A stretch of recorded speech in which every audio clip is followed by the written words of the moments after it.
30 ఏళ్ల తర్వాత ఈ రాశులకు ఐశ్వర్యం గ్రహాలు కాలనుగుణంగా రాశులను మారుస్తుంటాయి. 30 ఏళ్ల తర్వాత 2024లో రెండు పెద్ద గ్రహాల కలయిక సంభవించబోతుంది. వచ్చే ఏడాది ప్రారంభంలో శుక్రుడు కుంభరాశిలోకి ప్రవేశించనున్నాడు. అప్పటికే అదే రాశిలో శని ఉంటాడు. కుంభరాశిలో శుక్రుడు శని మైత్రి మేషం సహా కొన్ని రాశుల వారికి ప్రత్యేక ప్రయోజనాలను ఇవ్వనుంది. ఆ అదృష్ట రాశుల వివరాలు తెలుసుకుందాం. మిథున రాశి వీరి సంపద పెరుగుతుంది. గతంలో అప్పుగా ఇచ్చి నిలిచిపోయిన డబ్బు తిరిగి వస్తుంది. ఈ సమయంలో పెట్టే పెట్టుబడులు భారీ లాభాలను ఆర్జిస్తాయి. అదృష్టం తోడుండటం వల్ల ప్రతి పని విజయవంతమవుతుంది.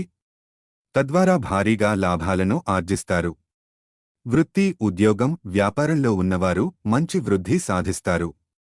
పెండింగ్లో ఉన్న పనులను ఈ సమయంలో పూర్తి చేస్తారు. సింహరాశి వారికి గ్రహాల మైత్రి మంచి ప్రయోజనాన్ని కలిగిస్తుంది. ఆరోగ్యం బాగుంటుంది. న్యాయపరమైన కేసుల్లో విజయం సాధిస్తారు. ఆర్థిక పరిస్థితి గతం కంటే ఎంతో బాగుంటుంది.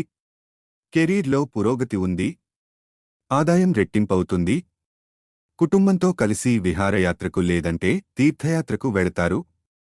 జీవిత భాగస్వామితో అనుబంధం బలోపేతమవుతుంది. మేషరాశి శుక్రుడు శని కలయిక వల్ల వీరికి అన్ని పనుల్లో విజయం చేకూరుతుంది. తద్వారా ఆదాయం పెరుగుతుంది. కెరీర్లో ఉన్నత శిఖరాలను అధిగమిస్తారు. వ్యాపారం పెరుగుతుంది. ఉద్యోగస్తులకు పదోన్నతి ఉంది. అలాగే నిరుద్యోగులకు వారి కల నెరవేరుతుంది. వృషభ రాశి వీరు ఏ రంగంలో అడుగుపెట్టినా విజయం సాధిస్తారు.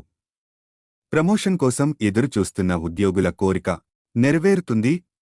ఎంత శ్రమ పడితే అంత ఫలితం లభిస్తుంది.